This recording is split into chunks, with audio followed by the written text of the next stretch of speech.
우리가 무슨 상관이야. 갔다가 장례나 치르던가. 친정엄마한테 신장 떼어주고 마취도 안 풀린 며느리한테 시험이란 년이 내뱉은 말입니다. 옆구리 실밥게 맨 그 시각, 이 인간들 제 카드 훔쳐서 발리에서 명품 쓸어 담고 있었죠. 반나절 만에 2천만 원. 기가 막혀서 말도 안 나오더라고요. 근데 여러분, 저 이때 울지 않았습니다. 떨리는 손으로 녹음 버튼 하나 딱 눌렀거든요.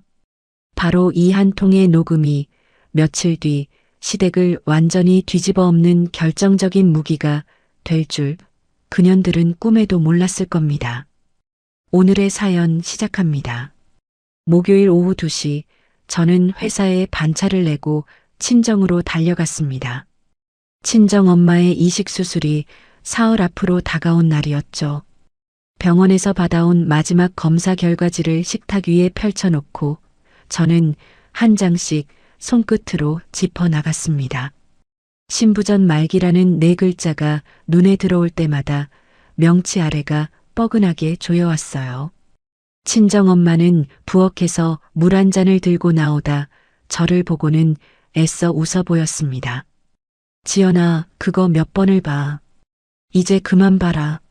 친정엄마가 물잔을 내려놓으며 말했습니다. 엄마, 나 이거 봐야 마음이 놓여. 사흘 뒤면 진짜 수술인데. 저는 결과지를 다시 접으며 대답했습니다. 친정엄마는 제 옆에 앉아 제 손등을 가만히 쓸었어요. 손이 거칠고 마디가 굵었습니다. 시장에서 반찬 가게를 30년 넘게 붙잡고 있던 손이었죠. 엄마, 나 아빠 얼굴 잠깐 생각났어. 저는 창밖으로 시선을 돌리며 낮게 말했습니다. 아빠가 지금 살아 있었으면 엄마 신장 그냥 아빠가 줬을 텐데. 쓸데없는 소리. 5살짜리 딸 두고 간 사람이 뭘 준다고. 친정엄마가 저를 툭 치며 눈시울을 붉혔습니다. 이식센터에서 보내준 공여자 서약서에 저는 그 자리에서 사인을 했습니다. 펜을 놓는 순간 5년 전 돌아가신 아버지 얼굴이 잠깐 스쳐 지나갔어요. 저녁 8시 무렵 집으로 돌아오니 남편은 소파에 누워 통화 중이었습니다. 엄마. 응, 알겠어. 내가 알아서 할게. 남편이 저를 보더니 급하게 전화를 끊었습니다. 누구야? 저는 가방을 내려놓으며 물었어요. 엄마. 별거 아니야. 남편이 시선을 피하며 리모컨을 만지작거렸습니다. 저는 남편 앞에 앉아 손가락을 3개 펴보였습니다. 3가지만 부탁할게. 첫째, 수술 당일 아이 등원. 둘째, 강아지 산책. 셋째, 화장대 위에 있는 내 지갑. 절대 손대지 마. 알았어. 알았다니까. 남편이 건성으로 고개를 끄덕였습니다. 여보, 3번 말했어. 특히 지갑. 저는 남편의 눈을 정면으로 보며 다시 말했어요. 지연아, 내가 애냐? 알았어. 남편이 짜증 섞인 목소리로 대답하며 다시 휴대폰을 집어들었습니다. 그날 밤 남편은 안방 화장실에 들어가서도 한참 동안 누군가와 소곤거렸습니다. 수술 하루 전날 밤이었어요. 밤 10시가 다 되어갈 무렵 초인종이 요란하게 울렸습니다. 문을 열자 시어머니와 형님이 캐리어 하나씩을 끌고 서 있었습니다. 어머님, 이 시간에 어떻게? 저는 말을 잇지 못했어요. 애미야, 며느리가 새벽에 병원 간다는데 시어미가 배웅은 해줘야지. 시어머니가 신발을 벗으며 성큼 안으로 들어왔습니다. 옳게, 나도 걱정돼서 따라왔어. 우리 어머니 혼자 두면 또 길 잃으셔. 형님이 저를 힐끗 보며 캐리어를 거실 한복판에 세웠습니다. 시어머니와 형님이 예고도 없이 캐리어까지 끌고 온 이유가 그때는 잘 이해되지 않았습니다. 배웅하는 사람이 왜 짐가방을 2개씩 챙겨오는 건지 말이죠. 하지만 회복 기간 동안 아이를 봐줄 사람이 아쉬웠던 저는 두 사람을 게스트룸에 들였습니다. 어머님, 여기서 주무세요. 형님도 편히 쉬시고요. 저는 이불을 새로 깔아드리며 말했어요. 애미야, 너는 신경 쓰지 말고 얼른 자. 내일이 큰일이잖니. 시어머니가 손을 휘휘 저으며 캐리어 지퍼를 반쯤 열어두었습니다. 캐리어 안에 여름 원피스가 잠깐 비쳤지만 저는 그때 그것을 대수롭지 않게 여겼습니다. 잠들기 전 저는 아이방 책상에 앉아 위임 메모를 정리했어요. 아이 학원비 계좌, 강아지 병원 연락처, 그리고 만에 하나 회복이 늦어질 경우 친정엄마 명의로 아이 양육을 부탁한다는 내용까지 손글씨로 눌러 적었습니다. 메모 마지막에 볼펜을 놓으며 저는 잠깐 손을 떨었어요. 새벽 4시 저는 캐리어를 끌고 조용히 현관으로 나왔습니다. 거실 소파에 이미 불이 켜져 있었어요. 시어머니와 형님이 남편과 머리를 맞대고 무언가를 소곤대고 있었습니다. 어머님, 저 갑니다. 저는 낮게 인사했어요. 그래. 몸 조심해라. 시어머니가 대충 손을 흔들며 다시 남편 쪽으로 고개를 돌렸습니다. 형님은 저와 눈도 마주치지 않았어요. 택시가 큰 길로 접어들 때쯤에야 저는 화장대 위에 지갑을 놓고 온 것이 떠올랐습니다. 돌아가기엔 시간이 촉박했죠. 저는 남편에게 문자를 보냈습니다. 화장대 지갑 절대 손대지 마.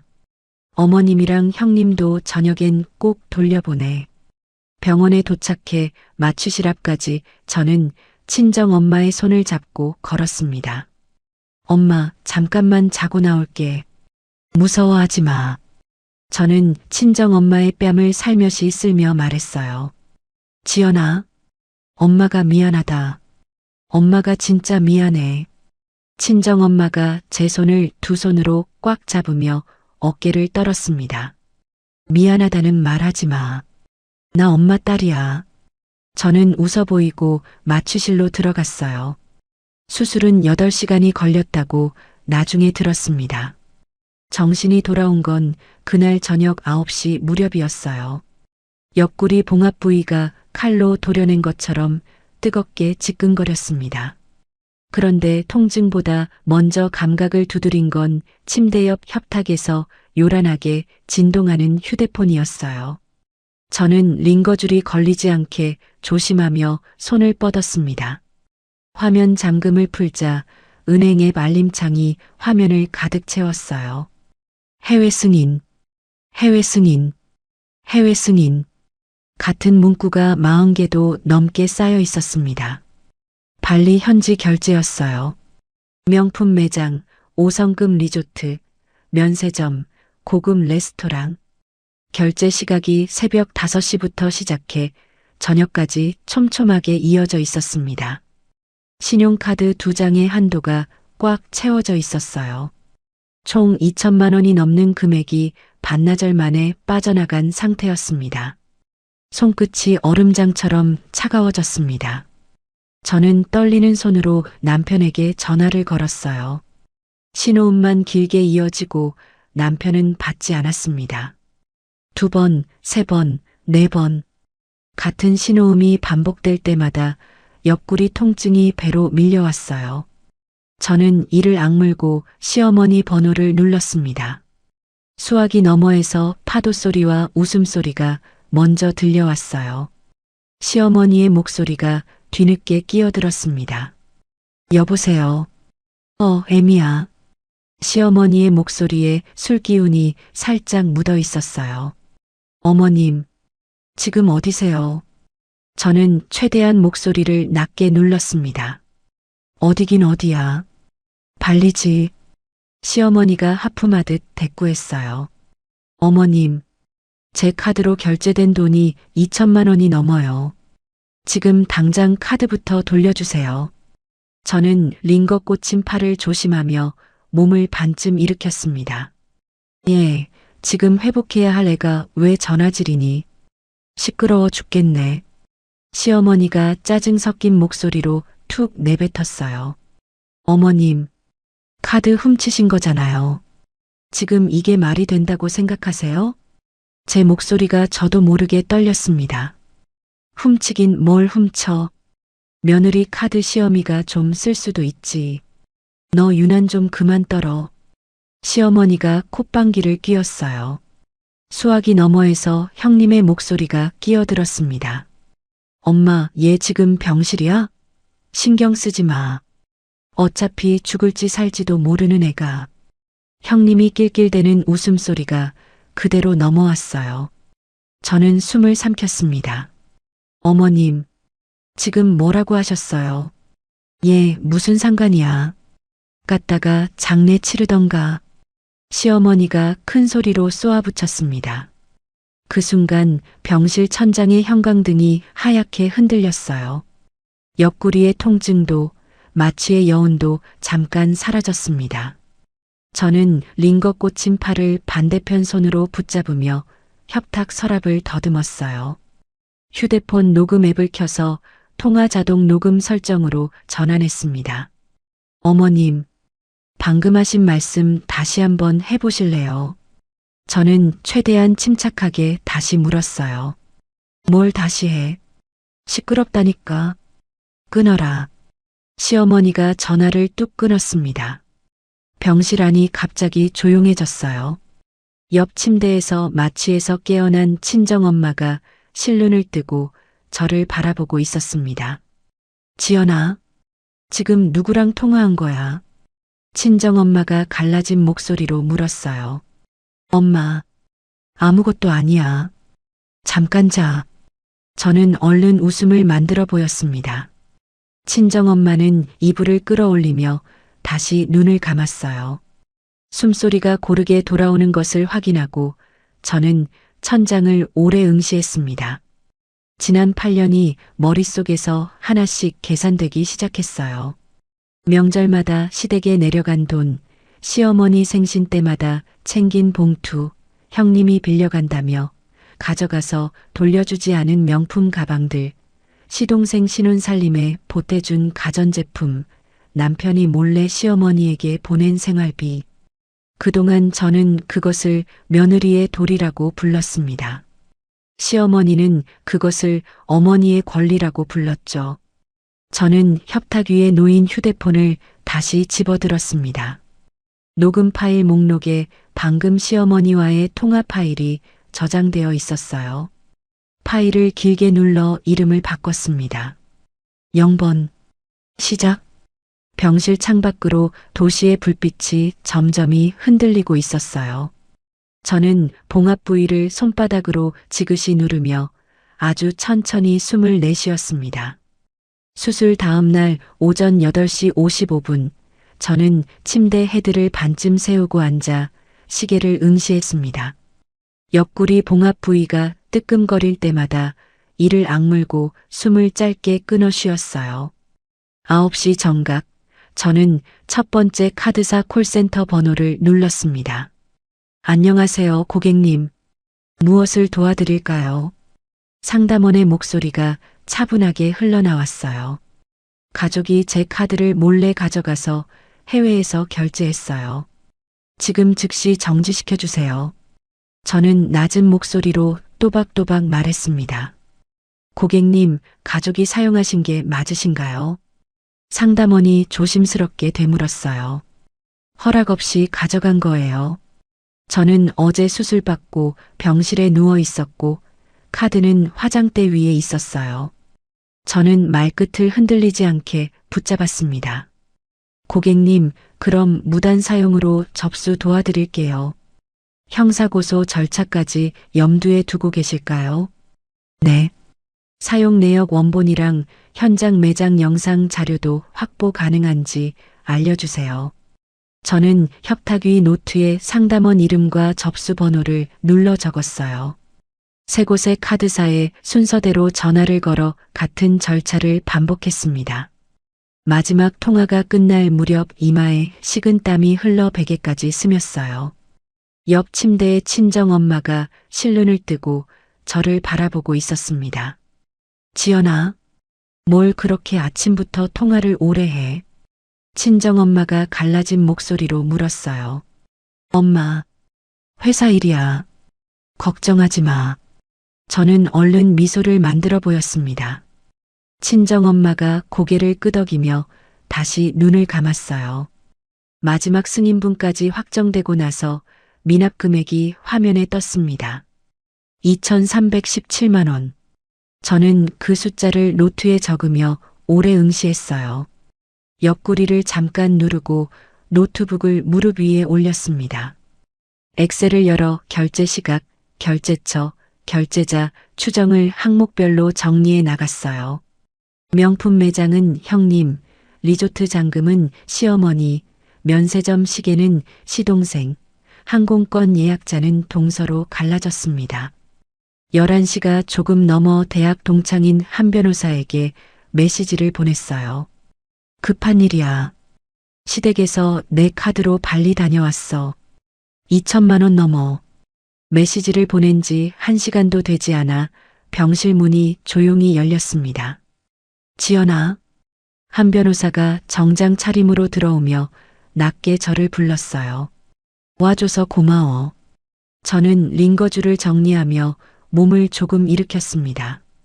한 변호사는 회복실 커튼을 안쪽으로 당겨 좁은 공간을 만들었어요. 자, 지연아.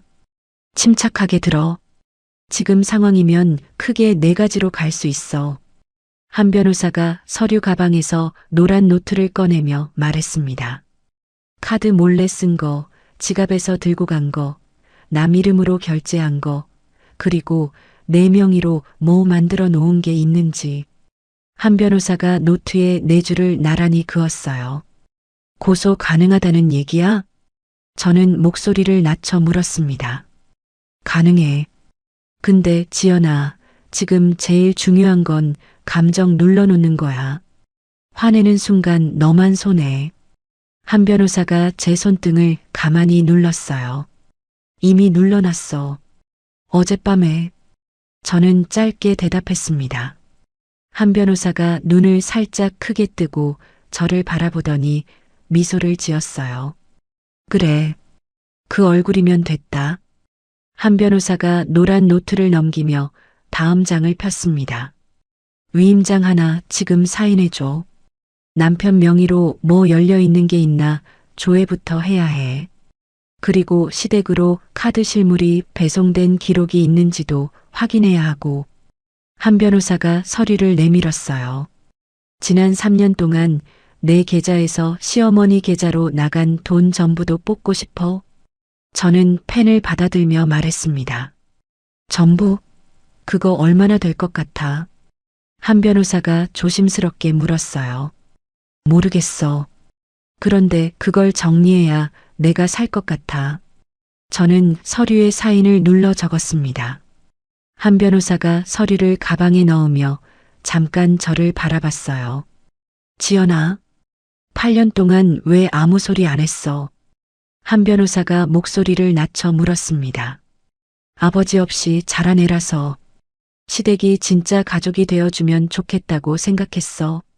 저는 창문 쪽으로 시선을 돌리며 답했어요. 그 마음 이용당한 거야.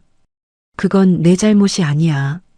한 변호사가 제 어깨를 짧게 두드렸습니다. 그 시각 발리 리조트 수영장 옆 카바나에서는 다른 풍경이 펼쳐지고 있었어요. 시어머니는 파라솔 아래 선베드에 반쯤 누워 칵테일 잔을 들고 있었습니다. 엄마, 얘 아침에 또 전화 왔어? 형님이 선글라스를 벗으며 시어머니 옆으로 다가왔어요. 오긴 뭘 와. 병실에 누워서 뭘 하겠니? 애 하나 신경 쓸 정신 있으면 그게 회복이야? 시어머니가 잔을 살짝 흔들며 코웃음을 쳤습니다. 엄마, 근데 아까 프런트에서 뭐라 하지 않았어? 카드가 어쩌고. 형님이 눈치를 살피며 물었어요. 기계가 잠깐 안 돼서 그렇겠지. 재훈이한테 밤에 다시 전화해서 처리하라 하면 돼. 시어머니가 대수롭지 않다는 듯 손을 내저었습니다. 시동생 부부가 쇼핑백을 잔뜩 든 채 카바나로 걸어왔어요. 엄마, 여기 시계 하나 사서 왔어. 이거 형수님 카드로 됐지? 시동생이 쇼핑백을 들어 보이며 웃었습니다.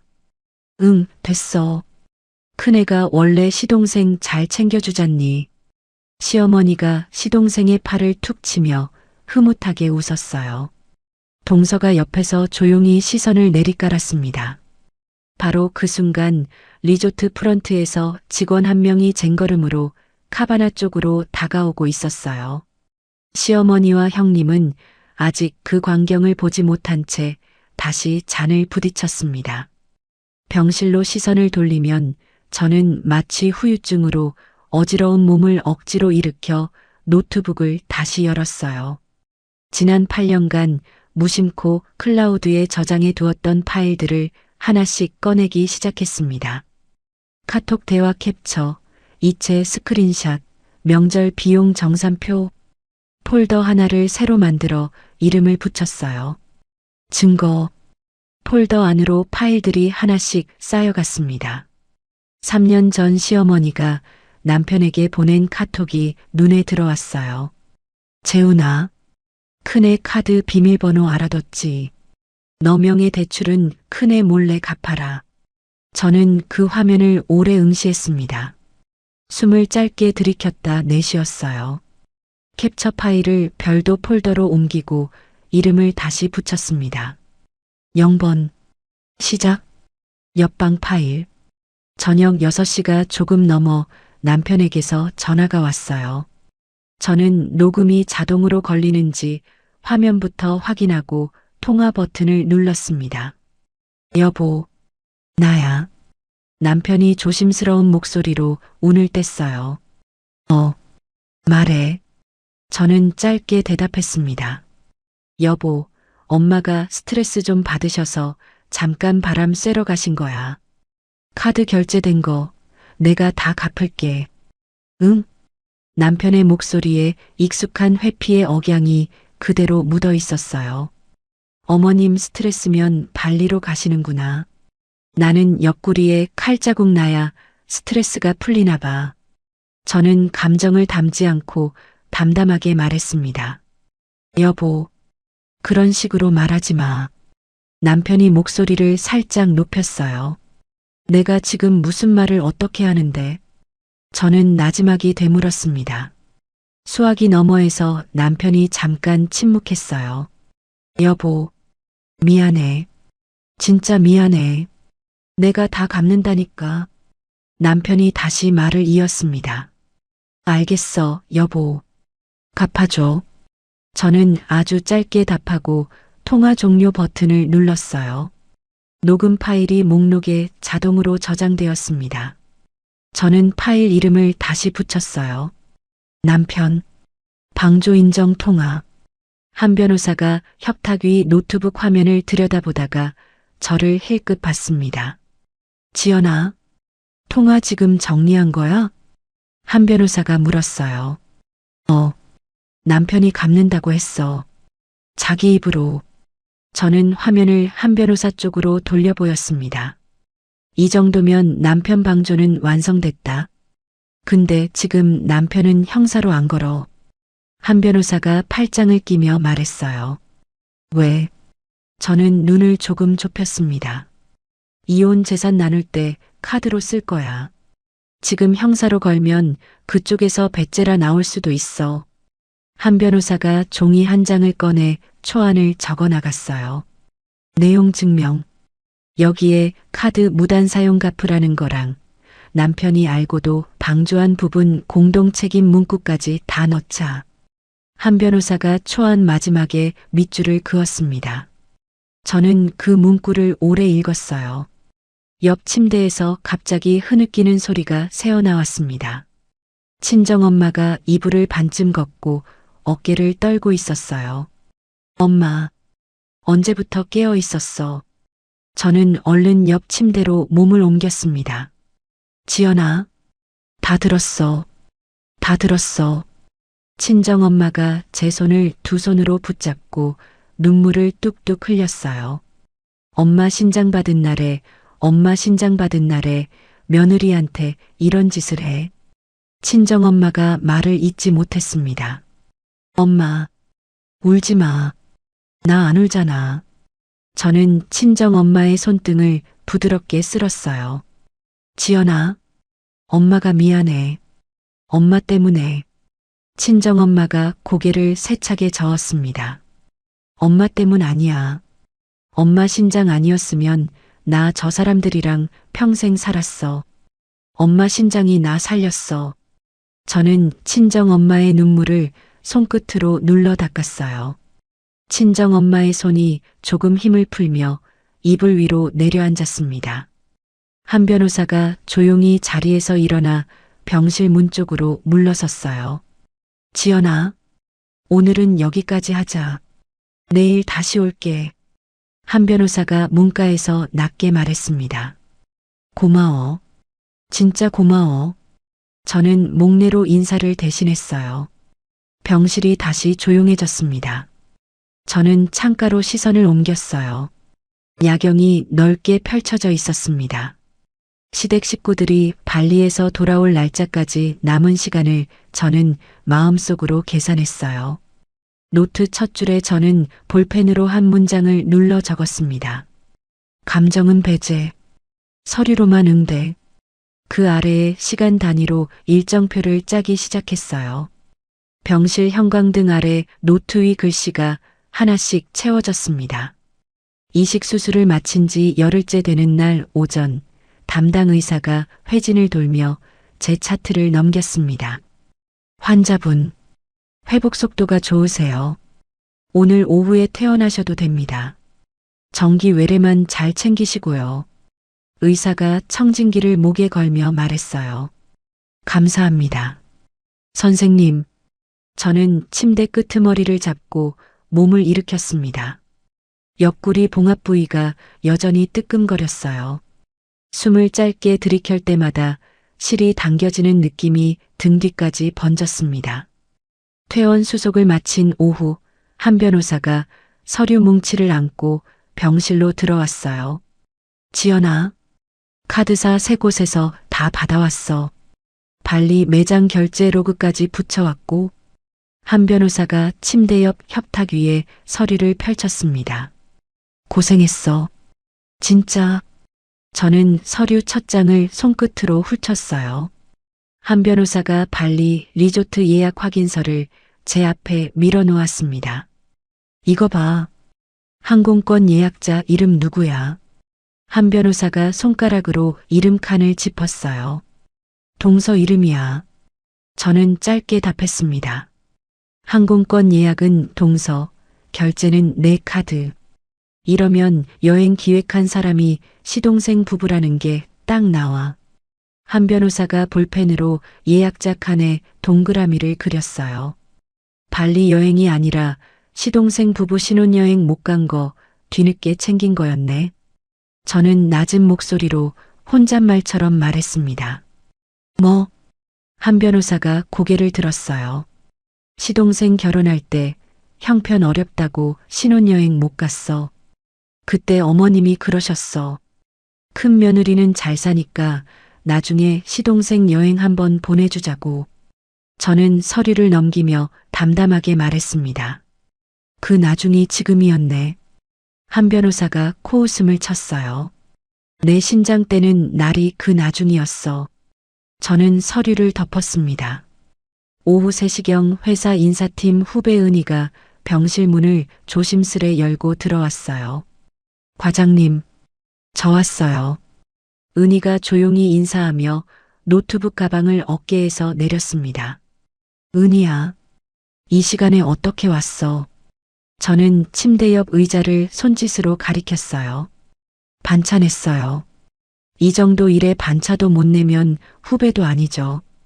은희가 옆에 앉으며 노트북을 열었습니다. 부탁한 거 정리했어?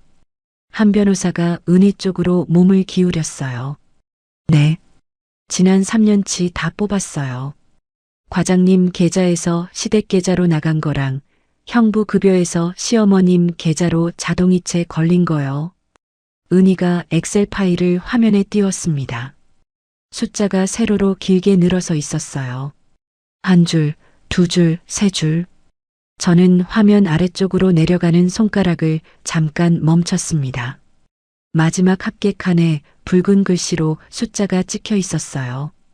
1억 2천만 원. 병실 안이 순간 조용해졌습니다. 1억 2천이야? 저는 침을 삼키며 나지막이 물었어요. 네. 명절 봉투나 생신 축하금 같은 건 뺐어요. 정기 이체랑 큰 금액 이체만 뽑은 거예요. 은희가 조심스럽게 답했습니다. 명절이랑 생신 넣으면 얼마야? 저는 화면에서 눈을 떼지 못했어요. 그거 더하면 1억 5천은 넘어요, 과장님. 은희가 마우스에서 손을 떼며 저를 바라봤습니다. 저는 창밖으로 시선을 돌렸어요. 숨을 길게 내쉬는데 옆구리가 다시 뜨끔거렸습니다. 한 변호사가 노란 노트를 다시 폈어요. 지연아, 이 정도면 얘기가 달라져. 이건 단순히 며느리가 시댁에 좀 챙긴 수준이 아니야. 이 정도 돈이면 돈으로 사람을 묶어놓은 거야. 한 변호사가 볼펜으로 노트의 밑줄을 그었습니다. 이혼 갈 때 시어머니한테 흘러간 그 돈 전부 남편이 원래 갖고 있어야 했던 돈이 줄어든 걸로 볼 수 있어. 재산 나눌 때 내 쪽으로 크게 유리해져. 한 변호사가 저를 바라봤어요. 어차피 이혼할 거야. 저는 창밖에서 시선을 돌리며 말했습니다. 한 변호사가 고개를 짧게 끄덕였어요. 은희가 조용히 노트북을 접었습니다. 과장님, 저 회사 가서 남은 자료 더 뒤져볼게요.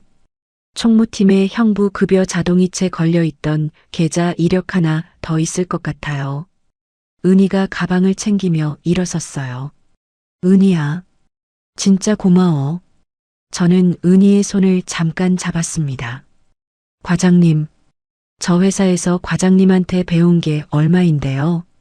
이 정도는 해야죠. 은희가 웃어 보이며 병실 문을 열었어요. 문이 닫히고 저녁 6시가 조금 넘었을 때 다시 남편에게서 전화가 왔습니다. 저는 녹음 화면을 확인하고 통화 버튼을 눌렀어요. 여보, 나야. 남편이 조심스러운 목소리로 말했습니다. 말해. 저는 서류를 계속 넘기며 대꾸했어요. 여보, 어머님이 미안하시대. 오시면 다 갚으실 거야. 응? 남편이 부드럽게 말을 이었습니다. 여보, 갚는다는 각서 문서로 보내줘. 저는 서류에서 눈을 떼지 않고 짧게 말했어요. 수화기 너머에서 남편이 잠깐 침묵했습니다. 여보, 왜 이렇게 사무적으로 굴어? 우리 가족이잖아. 남편의 목소리가 살짝 흔들렸어요. 여보, 가족이었으면 카드를 안 훔쳤겠지. 저는 서류를 덮으며 답했습니다. 지연아, 너 왜 이래? 진짜. 남편이 처음으로 제 이름을 불렀어요. 여보, 나 지금 병원이야. 옆구리에 실 꿰맨 사람이야. 사무적으로 굴 힘도 없어. 저는 통화를 끊었습니다. 병실이 다시 조용해졌어요. 친정엄마가 옆 침대에서 조용히 저를 바라보고 있었습니다. 엄마, 나 오늘 퇴원해. 짐 챙기자. 저는 친정엄마 침대 쪽으로 몸을 옮겼어요. 지연아, 집에 가면 그 사람들 아직 있는 거야? 친정엄마가 물었습니다. 발리에서 아직 안 왔어. 그리고 나 집에 안 가. 저는 친정엄마의 손을 잡았어요. 어디로 가? 친정엄마가 눈을 조금 크게 떴습니다. 엄마 집 근처에 오피스텔 잡아놨어. 3개월. 아이랑 나랑. 저는 담담하게 답했어요. 친정엄마가 제 손을 힘주어 쥐었습니다. 잘했다.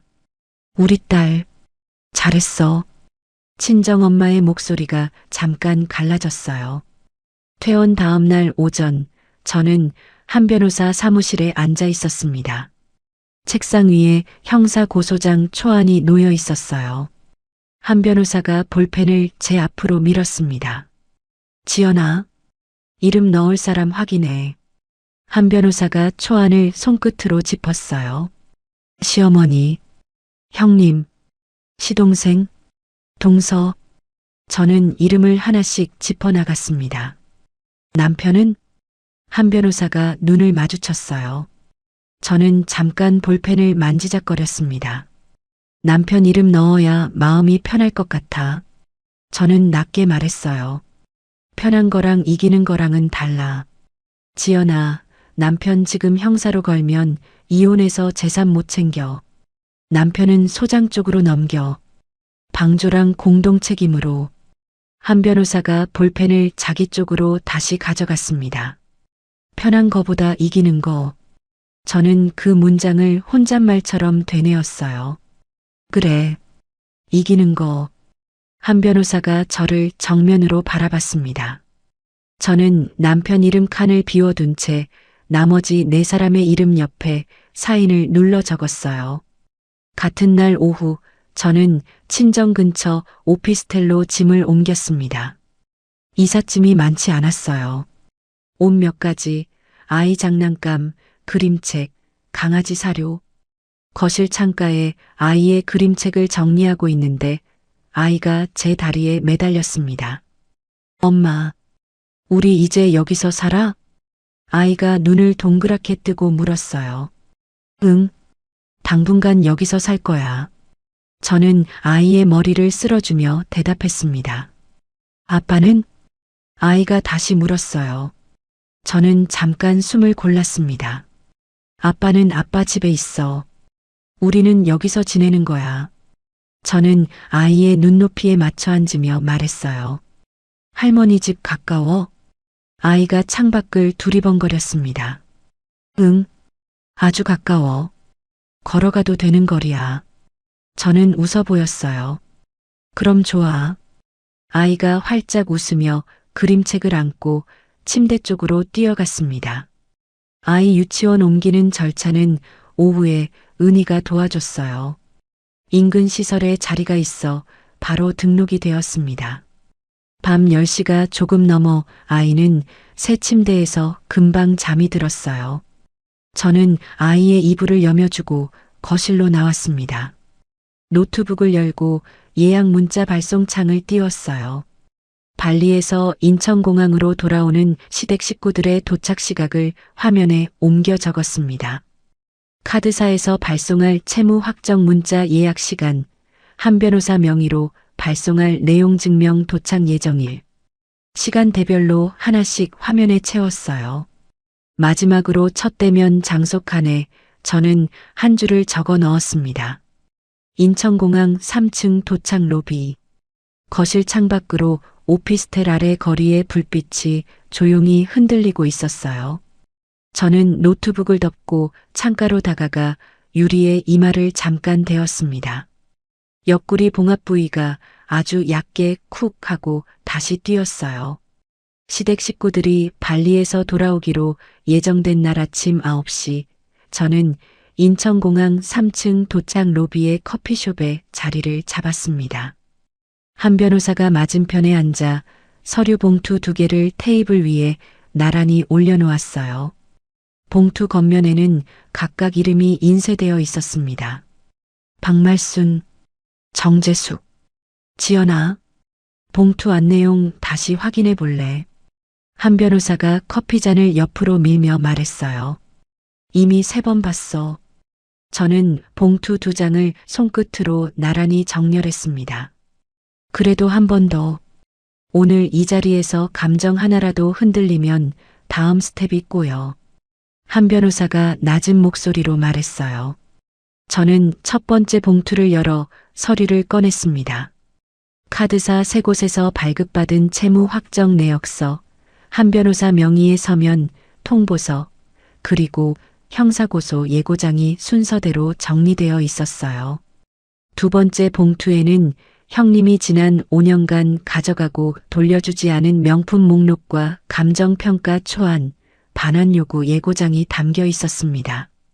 저는 서류를 다시 순서대로 접어 봉투에 넣었어요. 됐어. 저는 봉투를 원래 자리에 놓으며 말했습니다. 한 변호사가 손목시계를 확인했어요.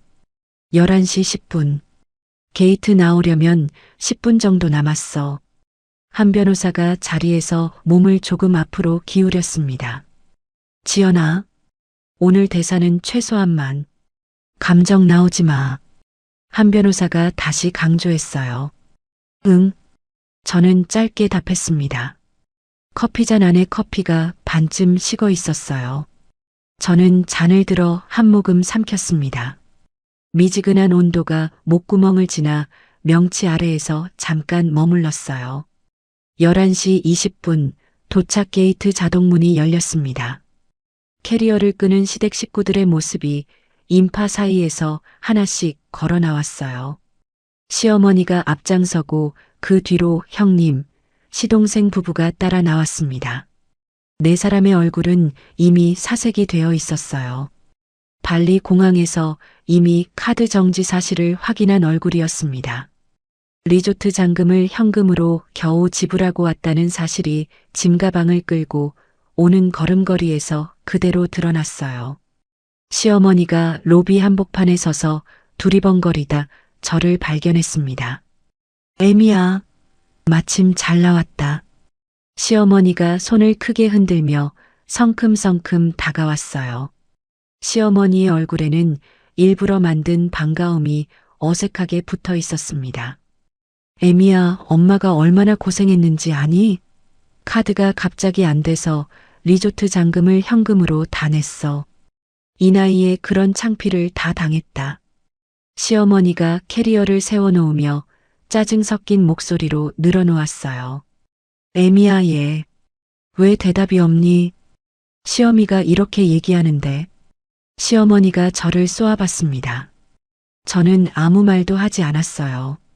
한 변호사가 자리에서 일어나 시어머니 앞으로 한 걸음 다가섰습니다. 안녕하세요. 저는 이 사람의 대리인입니다. 잠깐 시간 좀 내주시겠어요? 한 변호사가 정중한 목소리로 말했어요. 대리인? 무슨 대리인? 시어머니가 눈을 좁혔습니다. 한 변호사가 첫 번째 봉투를 두 손으로 시어머니에게 내밀었어요. 발리에서 사용된 카드 결제 내역과 그에 따른 채무 확정 내역서입니다. 서면으로 정식 통보드립니다.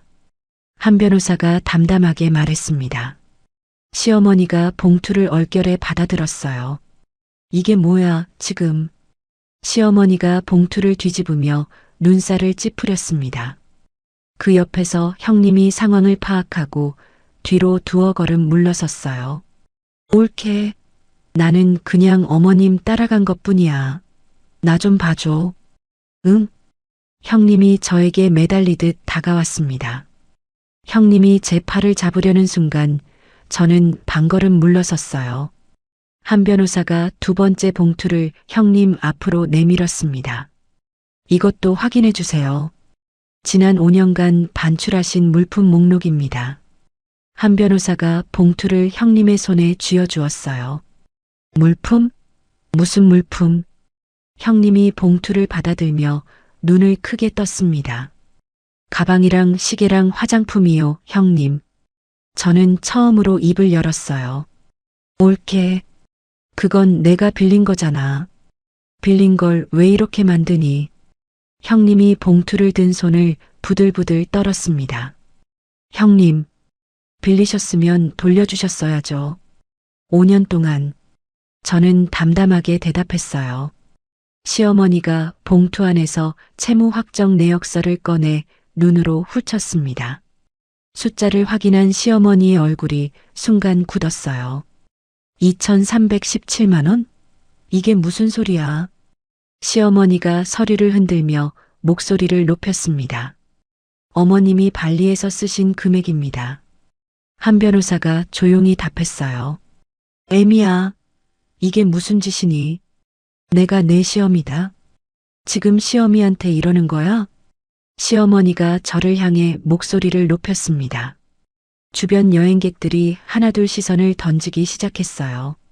어머님, 시어미시라서 이렇게 서류로 정중히 드리는 거예요. 남이었으면 벌써 경찰서였어요. 저는 낮은 목소리로 또박또박 말했습니다. 시어머니의 입이 잠깐 벌어졌어요. 한 변호사가 시어머니에게 한 걸음 더 다가섰습니다. 3일 안에 답변이 없을 경우 형사 고소장이 관할 경찰서로 정식 접수됩니다. 오늘 이 시간부로 3일입니다. 한 변호사가 시계를 손끝으로 짚으며 말했어요. 시어머니가 서류를 들고 로비 바닥에 그대로 주저앉았습니다. 예, 이게 자식한테 할 짓이니? 내가 죽어야 이 일이 끝나겠니? 시어머니가 큰 소리로 울음을 터뜨렸어요. 바로 그때 로비 저편에서 남편이 헐레벌떡 뛰어왔습니다. 시어머니의 귀국 시각에 맞춰 마중 나온 것이 분명했어요. 여보, 지연아, 뭐 하는 거야, 지금? 남편이 저와 시어머니 사이에 서며 두 팔을 벌렸습니다. 여보, 어머님이잖아. 이러지 마. 응? 남편이 저를 붙잡으려 손을 뻗었어요. 저는 남편의 손이 닿기 전에 한 걸음 물러섰습니다. 여보, 나 오늘부터 당신이랑 별거야. 저는 남편의 눈을 정면으로 바라봤어요. 남편의 손이 허공에서 멈췄습니다. 뭐라고? 남편이 되물었어요. 이혼 소장, 법원 통해서 곧 도착할 거야. 그때 다시 얘기해. 저는 담담하게 말을 이었습니다. 지연아, 너 진짜 왜 이래? 엄마 앞에서 이러는 게 어디 있어? 남편이 목소리를 낮춰 사정하듯 말했어요.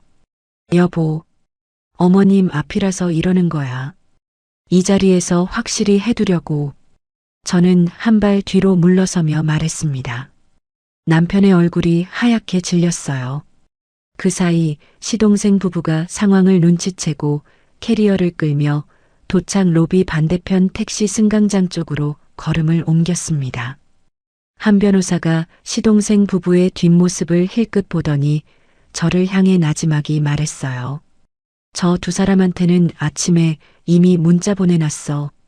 내용 증명 우편도 오늘 안으로 집에 도착할 거야. 한 변호사가 담담하게 말했습니다. 항공권 예약자가 동서라는 거 결정적 증거야. 한 변호사가 덧붙였어요. 시동생 부부가 걸음을 더 빨리 옮겼습니다. 동서가 시동생의 팔을 잡고 뭐라 소곤거렸어요. 시동생이 뒤를 힐끗 돌아봤다가 다시 앞으로 시선을 돌렸습니다. 두 사람의 캐리어 바퀴가 대리석 바닥 위에서 요란하게 굴러갔어요. 로비 바닥에 주저앉아 있던 시어머니가 다시 울음을 터뜨렸습니다. 이 늙은이가 죽어야. 얘가 이 늙은이를 죽이려고. 시어머니의 목소리가 로비 전체에 울렸어요. 지나가던 여행객 몇 명이 휴대폰을 들어 그 광경을 촬영하기 시작했습니다. 카메라 셔터 소리가 짧게 몇 번 들렸어요. 형님이 그제야 상황을 파악하고 시어머니 옆으로 다가갔습니다. 엄마, 일어나. 사람들 다 봐. 엄마, 얼른.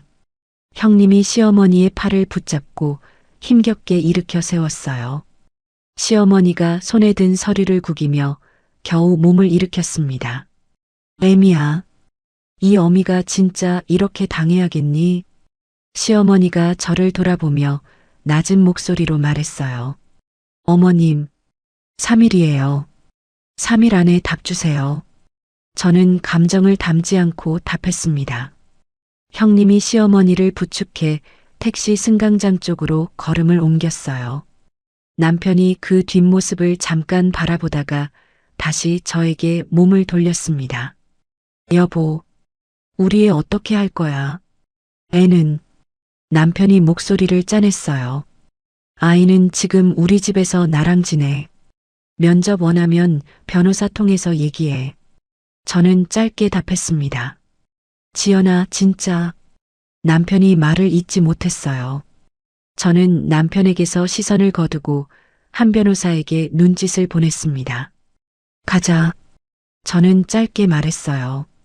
한 변호사가 봉투를 챙긴 서류 가방을 어깨에 걸었습니다.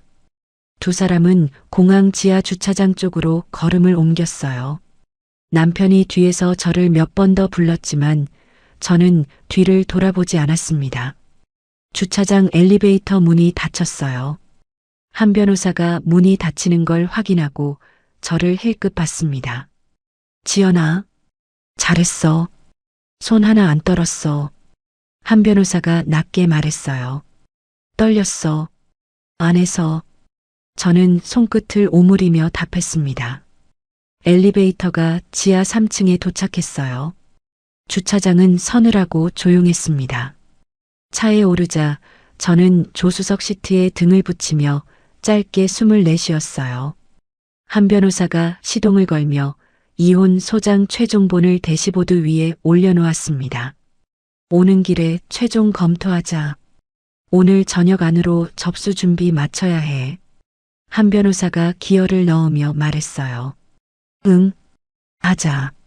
저는 짧게 답했습니다. 차창 밖으로 인천대교의 다리 상판이 하나씩 지나갔어요. 바다 위의 바람이 다리 아래에서 하얗게 부서지고 있었습니다. 저는 친정 엄마에게 짧게 문자를 보냈어요. 엄마, 오늘 첫 단축 끼웠어. 이제 진짜 시작이야. 친정 엄마에게서 곧바로 답이 왔습니다. 우리 딸, 밥 챙겨 먹어. 아이 데리러 엄마가 갈게. 저는 휴대폰 화면을 잠깐 내려다봤어요. 문자 아래 짧게 이모티콘 하나가 붙어 있었습니다. 옆구리 봉합 부위가 아주 얕게, 이번엔 아프지 않게 뛰었어요. 숨이 조금 트이는 기분이었습니다. 공항 대치 다음 날 오후 2시, 저는 오피스텔 거실 창가에서 휴대폰 진동 소리를 확인했습니다.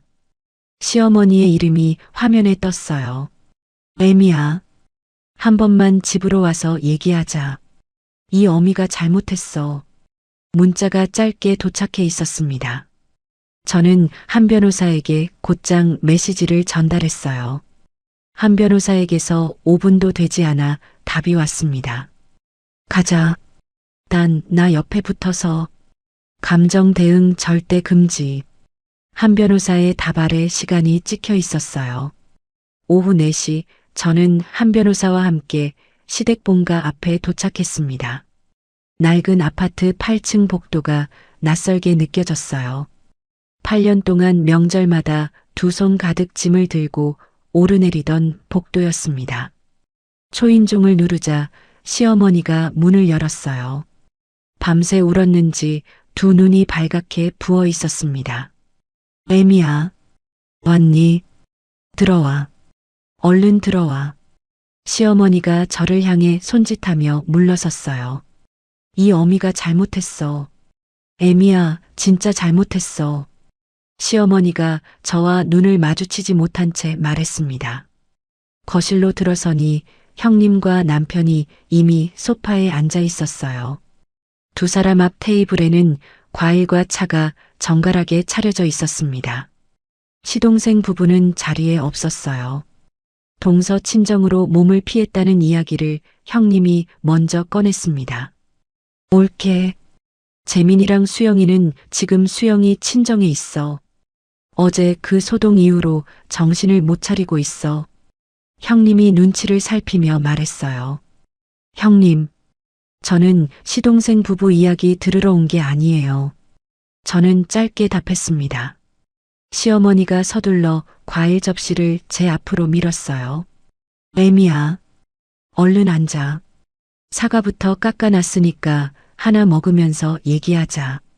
시어머니가 억지 웃음을 지어 보였습니다. 저는 소파 끝에 조심스레 앉았어요. 한 변호사가 옆에 앉아 서류 가방을 무릎 위에 올렸습니다. 시어머니는 한 변호사 쪽을 잠깐 훑어보고는 다시 저에게 시선을 돌렸어요. 애미야, 우리가 다 갚을게. 다 갚을 테니까 경찰 고소만은 취하해 주라. 응? 시어머니가 두 손을 모으며 말했습니다. 그 얘기 하시려고 부르신 거예요? 저는 담담하게 되물었어요. 애미야, 시어미가 이렇게 부탁하잖니. 이 어미가 지금 무릎이라도 꿇으면 되겠니? 시어머니가 소파에서 내려와 무릎을 반쯤 굽혔습니다. 어머님, 앉으세요. 저 그거 보러 온 거 아니에요. 저는 시어머니를 손짓으로 다시 소파로 앉혔어요. 한 변호사가 서류 가방을 열어 첫 번째 서류를 테이블 위에 올렸습니다. 먼저 확인하실 서류가 있습니다. 한 변호사가 담담하게 말했어요. 시어머니가 서류를 힐끗 내려다봤습니다. 지난 3년 동안 이 사람 계좌에서 어머님 계좌로 이체된 금액입니다. 총 1억 2천만 원입니다. 한 변호사가 서류의 마지막 줄을 손끝으로 짚었어요. 시어머니의 얼굴이 순간 하얗게 굳었습니다. 이거는 그동안 우리 며느리가 준 돈이잖아. 이걸 왜 지금 얘기해?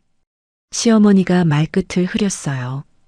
이 돈을 준 것으로 보실지 빌려주신 것으로 보실지에 따라 이야기가 달라집니다.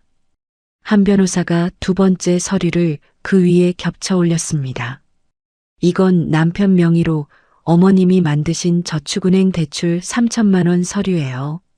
어머님이 아들 몰래 만드셨죠. 한 변호사가 서류를 손끝으로 두드렸어요. 남편이 그제야 몸을 앞으로 기울였습니다. 엄마, 내 이름으로 대출을 만들었다고? 남편이 시어머니를 돌아봤어요. 재훈아, 그건 나중에 얘기하자. 지금 이 자리에서 할 얘기 아니야. 시어머니가 손사래를 쳤습니다. 엄마, 나 처음 듣는데 3천만 원? 남편이 목소리를 높였어요. 재훈아, 시끄러워. 지금 그게 중요해? 시어머니가 남편을 향해 목소리를 높였습니다. 그 순간 형님이 자리에서 벌떡 일어섰어요. 옳게, 우리 그냥 다 같이 죽자는 거야? 이렇게까지 해야겠어? 형님이 소리치며 저를 노려봤습니다. 한 변호사가 세 번째 서류를 형님 앞으로 밀었어요. 형님, 이것도 확인해 주세요. 지난 5년간 반출하신 물품 감정 결과입니다. 총액 4,800만 원입니다. 한 변호사가 담담하게 말했습니다. 형님이 서류를 낚아채듯 들어 올렸어요. 4,800만 원? 이게 무슨 4,800만 원이야. 가방 몇 개 빌린 걸 가지고. 형님의 목소리가 갈라졌습니다. 형님, 가방 몇 개가 아니에요. 목록 보세요. 저는 담담하게 말했어요. 형님이 목록을 내려다보다 손을 떨었습니다. 이건 다 빌린 거야. 다 빌린 거라고. 형님이 서류를 테이블 위에 다시 내던졌어요. 형님, 빌리셨으면 돌려주셨어야죠. 5년 동안 한 번도요. 저는 형님의 눈을 바라봤습니다. 형님이 시선을 피하며 소파에 다시 주저앉았어요.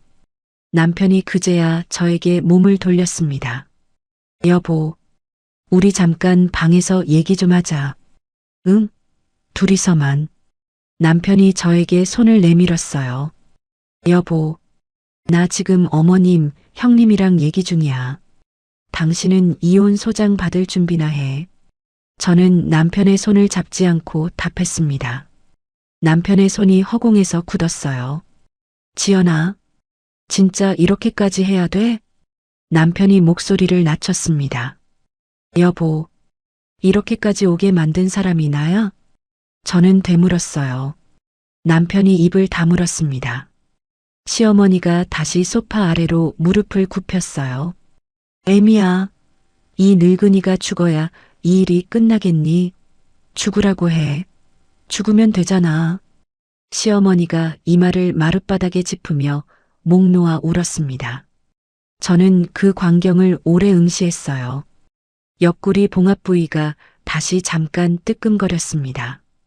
저는 휴대폰을 꺼내 녹음 파일 목록을 열었어요. 0번. 시작. 파일 이름을 확인하고 재생 버튼을 눌렀습니다. 얘 무슨 상관이야. 갔다가 장례 치르던가. 거실 스피커도 아닌 휴대폰 스피커 하나로 울려나온 목소리가 거실을 짓눌렀어요. 시어머니 본인의 목소리였습니다. 이식수술 당일 밤 병실에서 녹음된 그 목소리였어요. 시어머니의 통곡이 뚝 끊겼습니다. 시어머니가 마룻바닥에서 아주 천천히 고개를 들었어요. 시어머니의 얼굴이 밀랍처럼 굳어 있었습니다. 형님이 두 손으로 얼굴을 감싸며 소파 등받이로 몸을 밀어붙였어요. 엄마, 진짜 그렇게 말한 거야? 남편이 시어머니를 돌아보며 낮게 물었습니다. 시어머니가 아무 대답도 하지 못했어요. 마룻바닥만 응시할 뿐이었습니다. 저는 재생을 멈추고 휴대폰을 다시 가방에 넣었어요. 어머님, 이 목소리 제가 이식수술 당일 밤 병실에서 받은 어머님 전화예요. 저는 담담하게 말했습니다. 발리 리조트에서 며느리 심장 뗀 날에 며느리 카드로. 저는 한 문장씩 끊어 말했어요. 시어머니가 두 손을 무릎 위에 얹은 채 고개를 떨궜습니다. 남편이 두 손으로 자기 얼굴을 감쌌어요. 엄마 진짜 왜 그랬어? 엄마 왜? 남편의 어깨가 짧게 떨렸습니다. 재훈아, 그때는 이 어미가 술이 좀 들어가서 시어머니가 힘없이 말끝을 흐렸어요. 어머님, 술이 들어갔으면 뱉지 말아야 하는 말이 있어요. 저는 자리에서 일어섰습니다. 한 변호사도 서류 가방을 챙겨 옆에 섰어요. 어머님, 3일 안에 답 주세요. 이 안에서 정리하시든지 경찰서에서 정리하시든지. 저는 시어머니의 시선을 마주하지 않고 말했습니다. 시어머니가 마룻바닥에 손끝을 짚으며 겨우 몸을 지탱했어요. 애미야, 한 번만 다시 생각해 주라. 시어머니의 목소리가 갈라졌습니다. 어머님, 저 지금 이 자리 온 것도 다시 생각한 결과예요. 저는 낮게 답했어요. 시어머니가 이마를 다시 마룻바닥에 짚으며 통곡을 시작했습니다. 형님이 얼굴에서 손을 떼지 못한 채 어깨를 흔들었어요. 남편이 저에게 손을 뻗다가 다시 걷었습니다. 저는 현관 쪽으로 걸음을 옮겼어요. 신발장 앞에 서서 신발끈을 매만지는데 등 뒤에서 시어머니의 통곡이 계속 들렸습니다. 애미야, 한 번만.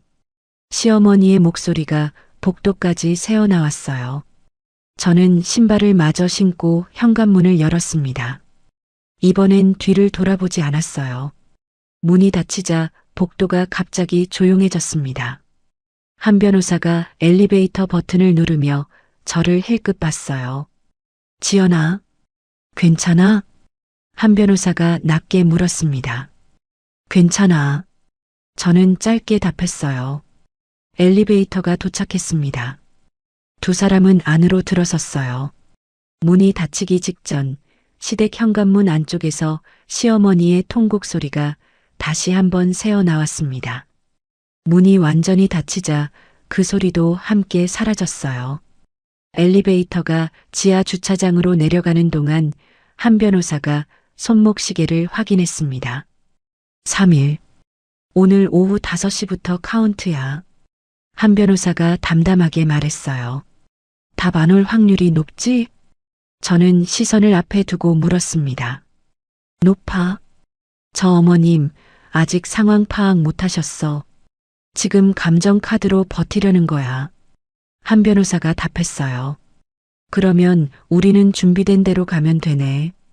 저는 짧게 말했습니다. 응.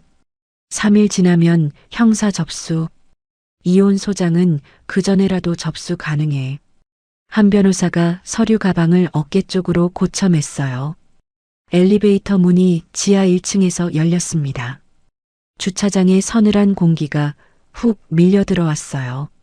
저는 조수석에 앉아 안전벨트를 매며 잠깐 눈을 감았습니다. 거실 스피커에서 울려 퍼졌던 시어머니의 목소리가 아직 귓가에 남아 있었어요. 장례 치르던가. 그 5글자가 이번엔 아주 얕게, 아프지 않게 지나갔습니다. 시댁 본가에서 나온 지 3일째 되는 오후 5시, 저는 오피스텔 거실에서 벽시계를 응시했습니다. 시침이 5시를 지나 3분을 넘겼어요. 시어머니에게서는 어떤 연락도 오지 않았습니다.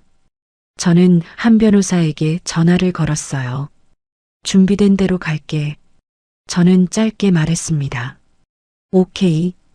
형사 접수 오늘 안에 마치고 이혼 소장은 내일 아침 법원 접수야. 한 변호사가 담담하게 답했어요. 1시간 뒤 한 변호사는 관할 경찰서 민원실에 형사 고소장을 정식으로 접수했습니다. 같은 날 저녁 저는 한 변호사 사무실 소파에 앉아 이혼 소장 최종본 위에 사인을 눌러 적었어요. 한 변호사가 소장 표지 위에 파일 라벨을 붙였습니다. 내일 오전 9시 법원 접수. 며칠 뒤에 남편 주소지로 소장 도착할 거야. 한 변호사가 서류를 파일 상자에 넣으며 말했어요. 응, 그때부터가 진짜지. 저는 소파 등받이에 등을 붙였습니다. 이혼 소장에는 재산 나누는 청구, 위자료 5천만 원, 아이 친권과 양육권을 저 혼자 갖는 요구, 그리고 시댁으로 흘러간 돈에 대한 부부 공동 회수 청구가 담겨 있었어요. 며칠 뒤 남편의 주민등록 주소지로 소장 부본이 정식 송달되었습니다. 그날 밤 10시가 넘은 시각 오피스텔 인터폰이 요란하게 울렸어요. 화면에 남편의 얼굴이 잡혔습니다. 얼굴이 벌겋게 달아올라 있었어요. 여보, 지연아, 문 좀 열어. 응? 얘기 좀 하자. 남편이 문을 두드리며 소리쳤습니다. 인터폰 너머로 남편의 목소리에 술기운이 그대로 실려 있었어요. 여보, 한 번만, 딱 한 번만 다시 생각해줘. 응? 부탁이야. 남편이 문을 계속 두드렸습니다. 저는 인터폰 수화기를 들었어요. 여보, 술 깨고 변호사 통해서 연락해. 저는 낮은 목소리로 답했습니다. 지연아, 여보, 문 열어봐. 응? 나 진짜 미안해. 남편이 목소리를 높였어요. 여보, 이러시면 접근금지 신청 들어가. 나 돌아가. 저는 그렇게 말하고 수화기를 내려놓았습니다. 인터폰 화면 속 남편이 몇 번 더 문을 두드리다가 결국 계단 쪽으로 사라졌어요. 방에서 아이가 눈을 비비며 나왔습니다. 엄마, 아빠 목소리 났어. 아이가 잠에 취한 목소리로 물었어요. 응, 아빠 잠깐 왔다 가셨어. 우리 강아지, 얼른 자자. 저는 아이를 안아 다시 침대로 데려갔습니다. 이불을 여며주고 아이의 이마를 손끝으로 쓸었어요. 아이가 다시 잠들 때까지 저는 침대 옆에 앉아 있었습니다. 고소장 접수 일주일 뒤 저는 담당 형사로부터 출석 요청 연락을 받았어요. 경찰서 조사실은 좁고 서늘했습니다. 형사가 서류를 정리하며 저를 바라봤어요. 고소인, 준비된 자료 있으면 여기 올려주세요. 담당 형사가 책상 위를 손으로 가리켰습니다. 저는 가방에서 USB 하나를 꺼내 책상 위에 올렸어요. 녹취록이랑 카톡 캡처, 카드 사용 내역, 항공권 예약자 정보까지 다 담았습니다. 저는 담담하게 말했습니다. 형사가 USB를 컴퓨터에 꽂아 파일 목록을 훑었어요. 고소인, 자료가 상당히 정리가 잘 되어 있네요. 담당 형사가 낮게 말했습니다. 준비할 시간이 충분히 있었어요. 저는 짧게 답했어요. 조사는 2시간 정도 진행되었습니다. 집으로 돌아오는 길에 저는 오피스텔 근처 마트에 들러 아이가 좋아하는 떡볶이 재료를 샀어요.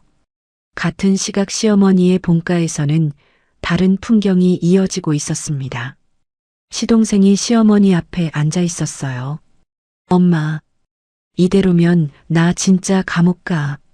엄마 상가라도 팔아. 응? 시동생이 목소리를 높였습니다. 재민아, 그 상가는 이 어미 마지막 자산이야. 그건 안 돼. 시어머니가 소리쳤어요. 엄마, 지금 뭘 그렇게 아껴. 나 잡혀 들어가면 수영이랑 이혼이야. 엄마, 나만은 좀 살려줘. 시동생이 무릎을 꿇고 앉았습니다. 시어머니가 아무 대답도 하지 못했어요. 그날 밤 시동생은 어머니 몰래 저에게 전화를 걸어왔습니다. 저는 통화 화면에 녹음이 걸리는지 확인하고 통화 버튼을 눌렀어요. 형수님, 저 재민입니다. 시동생의 목소리가 작게 흘러나왔습니다. 네. 서방님, 말씀하세요. 저는 담담하게 답했어요. 형수님, 저희만 좀 빼주시면 안 될까요? 저희 부부만. 시동생이 조심스럽게 운을 뗐습니다. 어떻게요? 저는 짧게 물었어요. 어머님 상가가 하나 있어요. 그거 넘겨받는 조건으로 형수님한테 저희 몫까지 다 갚아드릴게요. 저희만 형사에서 빼주세요. 시동생이 말끝을 흐렸습니다. 저는 잠깐 침묵했어요. 서방님, 어머님 상가를 서방님이 넘겨받는다고요. 저는 되물었습니다. 네. 어머님 몰래 아니, 어머님 동에 있게 해볼게요. 시동생이 말을 흐렸어요. 알겠어요. 생각해 볼게요. 저는 통화를 끊었습니다. 녹음 파일이 목록에 자동으로 저장되었어요. 저는 파일 이름을 붙였습니다. 시동생, 내부 배신 제한. 다음 날 오전 한 변호사 사무실에서 저는 그 파일을 재생시켰어요. 한 변호사가 녹음이 끝나자 팔짱을 끼고 낮게 웃었습니다. 지연아, 이거 그대로 역이용하자. 한 변호사가 볼펜을 손끝으로 돌렸어요. 어떻게? 저는 물었습니다. 시동생이 어머님 상가 얘기를 이미 꺼냈어.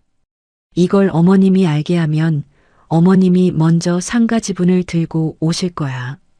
아들이 자기 몰래 상가 얘기 꺼냈다는 걸 알면 어머님 성격에 가만히 있겠어? 한 변호사가 눈썹을 살짝 올렸어요. 굳이 알릴 필요는 없어. 어머님 소환장 나올 거야. 그때 어머님이 알아서 오실 거야. 한 변호사가 덧붙였습니다. 며칠 뒤 시어머니는 경찰서로부터 피의자 소환 통보를 받았어요. 시어머니에게서 저에게 전화가 걸려왔습니다. 수화기 넘어 시어머니의 목소리가 완전히 무너져 있었어요. 애미야, 이 어미가 상가 지분 넘겨줄게. 경찰만은 막아다오. 시어머니가 울먹였습니다. 어머님, 지분 얼마요? 저는 담담하게 물었어요. 얼마든지, 예, 얼마든지 넘겨줄게. 경찰만 막아다오. 이 어미 이 나이에 경찰서에 어떻게 가니? 시어머니가 목이 잠긴 채 말했습니다. 어머님, 이건 저 혼자 결정할 문제가 아니에요. 변호사랑 얘기해서 서면으로 다시 연락드릴게요. 저는 그렇게 말하고 통화를 끊었어요. 녹음 파일이 다시 목록에 저장되었습니다. 한 변호사와 저는 그날 오후 조건부 합의서 초안을 만들기 시작했어요. 한 변호사가 초안 문구를 하나씩 정리했습니다. 첫째, 시어머니 명의 상가 지분 40% 소유권 이전. 한 변호사가 첫 줄을 눌러 썼어요. 둘째, 남편 명의 저축은행 대출 3천만 원, 시어머니 본인이 인수. 한 변호사가 두 번째 줄을 이었습니다.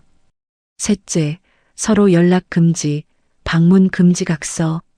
한 변호사가 볼펜 끝으로 세 번째 줄을 톡톡 두드렸어요. 넷째, 아이 면접은 친아빠에 한해 월 1회로 제한. 한 변호사가 마지막 줄에 밑줄을 그었습니다. 저는 초안을 처음부터 다시 읽어 내려갔어요. 형님은? 저는 고개를 들어 물었습니다. 형님은 이 합의에 포함 안 해. 형님은 어머님 협상에 안 끼워. 자기 반환 채무 4,800만 원 그대로 지고 가시게 두자. 한 변호사가 담담하게 답했어요. 이유는? 저는 재차 물었습니다. 5년 동안 내 가방 훔쳐간 사람이야. 그 정도 대가는 치러야 다음 인생에서라도 배워. 한 변호사가 저를 정면으로 바라봤어요. 저는 아무 말도 하지 않고 초안 마지막 줄에 사인을 눌러 적었습니다. 일주일 뒤 시어머니는 한 변호사 사무실에서 조건부 고소치하 합의서에 인감을 찍었어요. 시어머니의 손이 인주 위에서 잠깐 떨렸습니다. 옆에서 남편이 시어머니의 어깨를 붙잡고 있었어요. 시어머니는 인감을 찍은 뒤 한참 동안 서류를 내려다봤습니다. 애미야, 이 어미가 이렇게까지. 시어머니가 말끝을 흐렸어요. 어머님, 이제부터는 서로 연락하지 마세요. 저는 자리에서 일어나며 짧게 답했습니다. 시어머니가 저를 올려다봤어요. 시어머니의 눈에 눈물이 고여 있었지만 저는 시선을 오래 두지 않았습니다. 한 변호사가 서류를 정리하며 시어머니에게 마지막으로 말을 건넸어요. 각서 조항 어기시면 그날로 형사 다시 갑니다. 이건 마지막입니다. 한 변호사가 담담하게 못을 박았습니다. 시어머니가 힘없이 고개를 끄덕였어요. 형님은 이 합의 과정에서 완전히 배제되었습니다. 자기 이름으로 남은 반환 채무 4,800만 원을 그대로 떠안게 되었어요. 며칠 뒤 형님이 시어머니 집에서마저 쫓겨났다는 소식이 은희를 통해 전해졌습니다. 과장님, 형님 지방에 있는 친언니 집으로 내려가셨대요. 은희가 조심스럽게 말했어요. 그래. 저는 짧게 답했습니다. 과장님 마음 아프거나 그런 거 없으세요? 은희가 조심스럽게 물었어요. 저는 창밖을 잠깐 응시했습니다. 5년 동안 내 물건 가져가면서 미안하다는 말 한 번 안 한 사람이야. 지금 미안하지 않아. 저는 담담하게 답했어요. 시동생 부부는 각서 이행 조건으로 형사 고소만 취하되었습니다. 카드사와 저에 대한 민사 변제 의무는 그대로 남아 매달 월급의 일부를 갚아 나가야 하는 상황이 되었어요. 그날 저녁 저는 오피스텔에서 아이와 함께 저녁을 먹었습니다. 떡볶이 접시를 사이에 두고 아이가 젓가락질을 서툴게 하며 웃었어요. 엄마, 이거 맛있어. 아이가 볼이 볼록해진 채 말했습니다. 많이 먹어.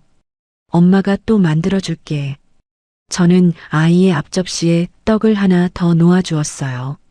식사가 끝난 뒤 저는 친정엄마와 영상통화를 걸었습니다. 화면 속 친정엄마가 안경을 고쳤으며 웃어 보였어요. 우리 강아지, 밥 잘 먹었어? 친정엄마가 아이를 향해 손을 흔들었습니다. 할머니, 나 떡볶이 먹었어. 세 접시. 아이가 화면 앞으로 얼굴을 들이밀며 웃었어요. 세 접시? 우리 강아지, 배 안 아파? 친정엄마가 웃음소리를 내며 물었습니다. 안 아파. 엄마가 매운 거 조금 넣었어. 아이가 볼을 부풀리며 대답했어요. 저는 두 사람이 웃는 화면을 잠깐 바라봤습니다. 엄마, 오늘 정리 마쳤어. 저는 낮은 목소리로 친정엄마에게 말했어요. 고생했어. 우리 딸, 진짜 고생했어. 친정엄마가 눈시울을 붉히며 답했습니다. 영상통화 창을 접고 저는 아이의 그림책을 침대 옆에 정리했어요. 거실 창밖으로 오피스텔 아래 거리의 가로등이 조용히 켜져 있었습니다. 이혼 소장 접수 3개월 뒤 조정 기일 당일 아침, 저는 법원 앞 카페에서 한 변호사와 마주 앉았습니다. 테이블 위에는 8년치 자료가 정리된 파일 2권이 놓여 있었어요. 지연아, 오늘 남편 쪽에서 조정으로 돌리자고 요청 들어왔어. 어제 저녁에. 한 변호사가 커피잔을 내려놓으며 말했습니다. 조정으로 돌리자는 이유는? 저는 파일을 손끝으로 톡톡 두드리며 물었어요. 재판 가면 자기들이 훨씬 손해라는 걸 이제야 계산기 두드려 본 거지. 재산 나누는 부분에서 우리가 준비해 놓은 자료가 워낙 세거든. 한 변호사가 짧게 웃었습니다. 조정에서도 물러설 필요 없다는 거지? 저는 재차 확인했어요. 응. 오히려 조정에서 밀어붙이면 더 빨리 끝나. 재판 가면 시간만 길어져. 한 변호사가 시계를 확인했습니다. 10시. 슬슬 들어가자. 한 변호사가 자리에서 일어섰어요. 법원 조정실은 좁고 조용했습니다. 긴 테이블을 사이에 두고 한쪽에는 저와 한 변호사가, 반대쪽에는 남편과 남편 측 변호사가 앉았어요. 남편은 눈에 띄게 초췌해져 있었습니다. 셔츠 소매가 살짝 구겨져 있었고 면도 자국이 거칠게 남아 있었어요. 가운데에는 조정위원 두 사람이 앉아 서류를 넘기고 있었습니다. 자, 그럼 시작하겠습니다. 신청인 측 먼저 요구사항 정리해 주세요. 조정위원이 안경을 고쳤으며 말했어요.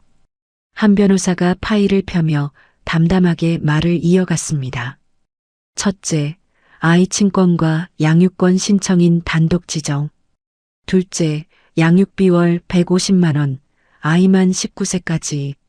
셋째, 재산 나누는 부분에서 지난 8년간 시어머님 계좌로 흘러간 1억 2천만 원을 남편 몫에서 차감. 한 변호사가 서류를 하나씩 조정위원 앞으로 밀었어요. 넷째, 위자료 5천만 원. 한 변호사가 마지막 줄에 밑줄을 그었습니다. 남편 측 변호사가 서류를 훑어보다 남편 쪽으로 몸을 기울였어요. 의뢰인. 이건 좀 조정이 필요한 부분이 있는데요. 남편 측 변호사가 남편에게 낮게 말했습니다. 남편이 저를 정면으로 바라봤어요. 여보, 아이만이라도 공동 양육으로 해줘. 응? 애가 아빠 못 보게는 하지 말아줘. 남편이 말을 이었습니다. 저는 잠깐 남편의 눈을 마주했어요.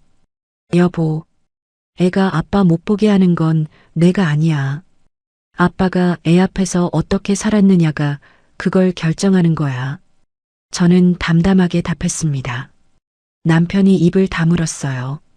한 변호사가 두 번째 파일을 꺼내 조정위원 앞에 올렸습니다.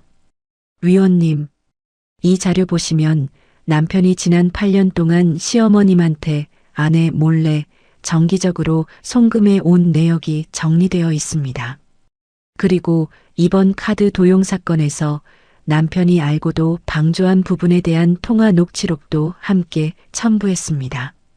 한 변호사가 담담하게 설명했어요. 조정위원이 서류를 넘기며 눈살을 짧게 찌푸렸습니다. 이 정도 방조 정황이면 신청인 측이 아이 친권을 단독으로 요구하는 부분에 대해 피신청인이 다투기가 쉽지 않겠는데요. 조정위원이 남편 측 변호사를 향해 말했어요. 남편 측 변호사가 헛기침을 하며 남편에게 다시 몸을 기울였습니다. 두 사람이 잠깐 낮은 목소리로 이야기를 나눴어요. 남편이 고개를 떨궜습니다. 양육권 양보하겠습니다. 남편이 낮은 목소리로 말했어요. 조정위원이 서류에 무언가를 눌러 적었습니다. 양육비 부분은요? 조정위원이 남편 측을 바라봤어요. 월 150만 원, 아이만 19세까지. 수용합니다. 남편 측 변호사가 답했습니다. 한 변호사가 세 번째 파일을 조정위원 앞으로 밀었어요. 재산 나누는 부분입니다. 결혼 8년 동안 형성된 아파트, 예금, 자동차, 그리고 시어머님 계좌로 흘러간 1억 2천만 원을 남편 몫에서 차감한 최종 산정표입니다. 한 변호사가 손끝으로 표를 짚었습니다. 남편 측 변호사가 표를 오래 들여다봤어요. 이 부분은 조금 조정이 필요합니다. 1억 2천만 원 전부를 차감하는 건 무리가 있습니다. 남편 측 변호사가 조심스럽게 말했습니다. 통장 이체 기록이 다 있습니다. 명절 봉투나 생신 축하금은 이미 제외한 금액입니다. 한 변호사가 담담하게 반박했어요. 조정위원이 두 파일을 번갈아 훑어보다 안경을 벗었습니다. 자료가 이 정도로 정리되어 있으면 신청인 측 주장에 무게가 실립니다. 피신청인 측에서 이 금액을 반박할 만한 자료가 있으신가요? 조정위원이 남편 측 변호사를 향해 물었어요. 남편 측 변호사가 서류를 뒤적이다 짧게 한숨을 쉬었습니다. 없습니다. 남편 측 변호사가 낮게 답했어요. 조정위원이 서류를 다시 정리했습니다. 그럼 재산 나누는 부분은 신청인 측 요구대로 정리하겠습니다. 위자료 5천만 원 부분은요? 조정위원이 남편을 바라봤어요. 남편이 아무 말도 하지 못했습니다. 남편 측 변호사가 남편의 어깨에 손을 얹었어요. 수용하겠습니다. 남편 측 변호사가 대신 답했습니다. 조정위원이 서류에 마지막 도장을 찍었어요. 조정 성립되었습니다. 조정조서 정리해서 양측 대리인께 전달드리겠습니다. 조정위원이 자리에서 일어섰습니다. 한 변호사가 파일을 챙기며 저에게 짧게 눈짓을 보냈어요. 저는 자리에서 일어났습니다. 남편이 저를 마지막으로 한 번 더 바라봤어요. 여보. 남편이 입을 열었다 다시 다물었습니다. 저는 아무 말도 하지 않고 조정실 문 쪽으로 걸음을 옮겼어요. 문을 열고 복도로 나오자 오전의 햇살이 창을 통해 길게 들어오고 있었습니다. 법원 근처 카페에 앉아 한 변호사는 커피 2잔을 시켰어요. 지연아, 8년 오늘 마무리됐어. 한 변호사가 커피잔을 저에게 밀며 말했습니다. 응, 마무리됐어. 저는 잔을 감싸쥐었어요. 아파트 지분의 70%, 예금의 60%, 위자료 5천만 원, 그리고 아이의 친권과 양육권. 저는 종이 위에 적힌 숫자들을 손끝으로 훑쳤습니다. 결과가 이 정도로 나올 줄은 나도 몰랐어. 네가 그동안 자료를 얼마나 잘 모아놨는지 오늘 조정위원도 놀랐을 거야. 한 변호사가 웃어 보였어요. 그냥 버릇처럼 클라우드에 저장했던 게 이렇게 쓰일 줄은. 저는 짧게 웃었습니다. 창밖을 잠깐 응시하는데 커피잔에서 김이 얇게 올라오고 있었어요. 같은 시각 시어머니는 법무사 사무실에 앉아 있었습니다. 상가 지분 40%를 저에게 넘기는 소유권 이전 서류에 인감을 찍는 자리였어요. 시어머니의 손이 인주 위에서 잠깐 멈췄습니다. 어머니, 여기 도장 찍어주시면 됩니다. 법무사가 서류를 시어머니 앞으로 밀었어요. 시어머니가 인감을 손에 쥐고 오래 응시했습니다. 그 옆자리에 형님이 앉아 있었어요. 형님은 자기 이름으로 남은 반환 채무 4,800만 원의 상환 계획서를 눈물로 작성하고 있었습니다. 형님의 손끝이 볼펜 위에서 몇 번이나 미끄러졌어요. 엄마 나 진짜 이거 다 갚아야 돼? 형님이 시어머니를 돌아봤습니다. 재수가 지금 그거 말할 때가 아니야. 얼른 써. 시어머니가 낮은 목소리로 답했어요. 형님이 다시 볼펜을 쥐었습니다. 시어머니가 인감을 서류 위에 눌러 찍었어요. 붉은 도장이 종이 위에 선명하게 남았습니다. 며칠 뒤 저는 이전받은 상가에서 나오는 월세 일부를 친정엄마 계좌로 자동이체 걸어두었어요. 친정엄마에게 통장 사본과 함께 짧은 메모를 남겼습니다. 엄마, 이건 신장값이 아니야. 8년 값이야. 친정엄마에게서 답장이 왔어요. 우리 딸. 엄마는 우리 딸이 옆에 있는 게 신장값이야. 저는 그 문자를 오래 응시했습니다. 일주일 뒤 회사에서 은희가 사보 인터뷰 요청을 들고 왔어요. 과장님, 사보에서 워킹맘 위기 극복 스토리로 인터뷰 요청 왔대요. 어떠세요? 은희가 조심스럽게 물었습니다. 은희야, 그건 사양할게. 내 얘기 사보에 실리는 건 부담스러워. 저는 웃어 보이며 말했어요. 그럴 줄 알았어요. 대신 다른 거 하나 제안하고 싶은 게 있는데요. 은희가 서류 하나를 내밀었습니다. 뭔데? 저는 서류를 받아들었어요. 사내 여성 직원들 대상으로 작은 법률 상담 모임이요. 과장님이 한 변호사님이랑 저랑 같이 조직해 주시면 저희가 실무는 다 할게요. 이런 일 겪는 사람이 회사에 저 말고도 몇 명 더 있다는 걸 요즘 알게 됐어요. 은희가 낮은 목소리로 말했습니다. 저는 서류를 잠깐 내려다봤어요. 할게. 그건 할게. 저는 짧게 답했습니다. 은희가 환하게 웃었어요. 한 달 뒤 저는 아이의 새 유치원 학부모 상담을 마치고 하원 시간에 맞춰 유치원 앞에 서 있었습니다. 원장 선생님이 아이의 손을 잡고 걸어 나왔어요. 어머님, 아이가 요즘 얼굴이 정말 밝아요. 친구들도 많이 사귀고요. 원장 선생님이 웃으며 말했습니다. 고맙습니다. 선생님 덕분이에요. 저는 아이의 가방을 받아 어깨에 걸었어요. 아이가 제 손을 잡고 유치원 문을 나섰습니다. 엄마, 오늘 나 종이접기 상 받았어. 아이가 신이 나서 팔짝 뛰었어요. 우와, 진짜? 우리 강아지 최고다. 저는 아이의 머리를 쓸어주며 웃었습니다. 주말 오후 저는 아이와 함께 친정에 들렀어요. 친정엄마가 마당에 돗자리를 펴고 김밥 접시를 내왔습니다. 셋이 나란히 앉아 김밥을 나눠 먹었어요. 할머니, 이 김밥 맛있어. 왜 이렇게 맛있어?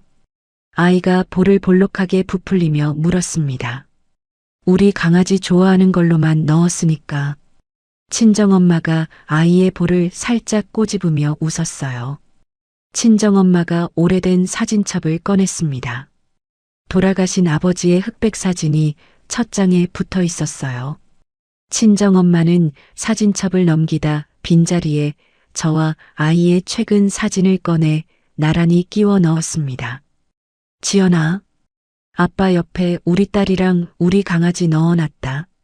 친정엄마가 사진첩을 저에게 보여주며 웃었어요. 엄마, 나 아빠 딸 맞지? 저는 사진 속 아버지 얼굴을 손끝으로 훑으며 물었습니다. 우리 딸, 진짜 엄마 딸이라 다행이다. 친정엄마가 제 어깨를 감싸며 말했어요. 봄바람이 마당 안쪽으로 얕게 들어왔습니다. 아이가 김밥 하나를 집어 저에게 내밀었어요. 엄마, 이거 먹어. 아이가 웃으며 말했습니다.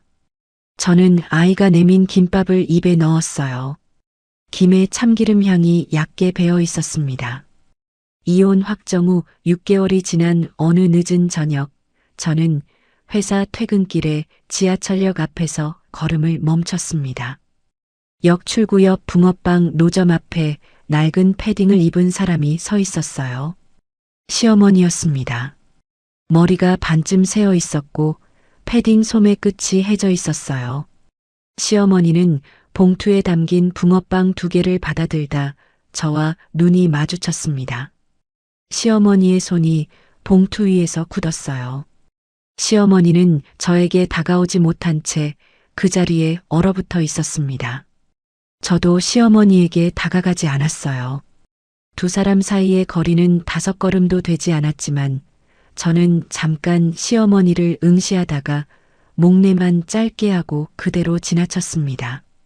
시어머니가 뒤에서 뭐라 부르는 것 같기도 했어요. 목소리인지 바람소리인지 알 수 없었습니다. 저는 뒤를 돌아보지 않고 오피스텔 쪽으로 걸음을 옮겼어요. 그날 이후로 시어머니는 다시는 제 앞에 나타나지 않았습니다. 며칠 뒤 회사 점심시간에 은희가 저를 조용한 자리로 불렀어요. 과장님, 시어머님 소식 들으셨어요? 은희가 조심스럽게 물었습니다. 아니, 뭔데? 저는 국그릇을 내려놓으며 물었어요. 상가 지분 40% 넘기시고도 남은 채무 정리가 안 되셔서 살던 아파트까지 처분하셨대요. 지금은 시동생 부부 빌라 방 한 칸에 얹혀 사신다고 하더라고요. 은희가 낮은 목소리로 전했습니다. 저는 국물을 한 숟갈 떴어요. 그래. 저는 짧게 답했습니다. 과장님, 아무 감정 없으세요? 은희가 조심스럽게 재차 물었어요. 은희야, 지난달까지는 조금 남아 있었어. 근데 지난주에 어머님 지하철역에서 마주쳤어. 그때 다 정리됐어. 저는 담담하게 답했습니다. 은희가 아무 말도 하지 않고 국그릇을 내려다봤어요. 과장님, 진짜 대단하세요. 은희가 낮게 말했습니다. 대단하지 않아. 그냥 시간이 지난 거야. 저는 웃어 보였어요. 형님의 소식은 그로부터 얼마 뒤에 들려왔습니다. 지방으로 내려간 뒤 친언니 집에서도 오래 견디지 못하고 나왔다고 했어요. 지인의 소개로 지방 소도시의 식당에서 홀서빙을 시작했다는 이야기였습니다.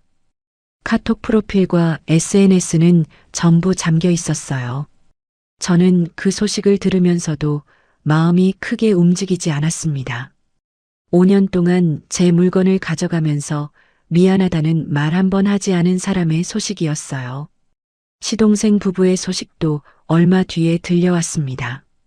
매달 월급에서 카드 대금과 저에 대한 민사 채무를 함께 갚느라 결혼 4년 만에 이혼 위기라는 이야기였어요. 동서가 시동생을 향해 시어머니 부양 문제로 크게 다투었다는 소문도 있었습니다.